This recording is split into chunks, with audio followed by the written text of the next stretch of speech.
In this video, I will be looking at how you can create emphasis in an image using contrast in luminosity values and colors.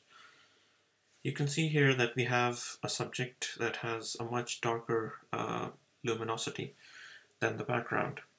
And this creates a contrast and makes the subject pop out and draws our attention.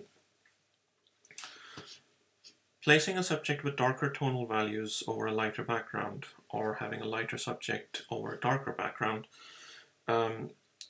draws your eye straight to the subject. This is a technique employed in classical Hollywood portraits and also in the works of Wally Pfister. He uses this relationship quite successfully in his cinematography for a lot of the Chris Nolan films that he does. For example, Batman and Inception, to name a few.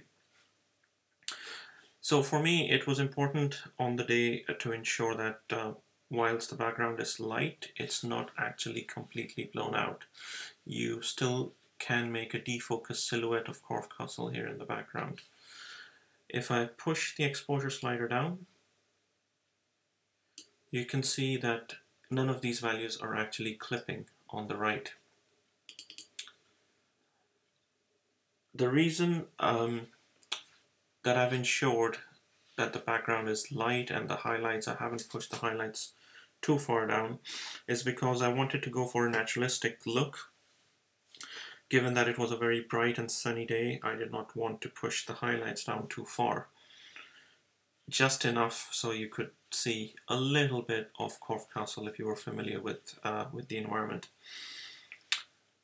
Now, if I convert this image to black and white, you can see that the emphasis is still on the subject given the tonal contrast, but the image loses a bit of its appeal. And this is not just because of the fact that we've lost colors here, but what's important is which colors have we lost.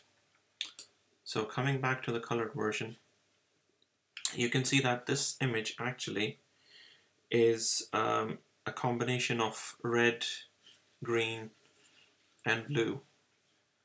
And this is important because the three primary receptors, the colors that we pick up, that our eyes pick up, are actually red, green, and blue. So we're working with primaries here as far as visual perception is concerned. If you keep looking at any one of these colors, the receptors in your eye, they get saturated, and you find relief only by looking at a different color. So in this case, because of the tonal contrast, the subject draws your attention, so your eye goes to the subject. Next, the subject, you can see the skin tones predominantly red. Next, we have a lot of negative space here, which is green. So from red, we're going to green, and then over to the background and the blue of the sky. And then we come back to the subject given the contrast, and again the reds. So in this way, what I'm doing is actually creating a path for the viewer to look at, which then creates this loop.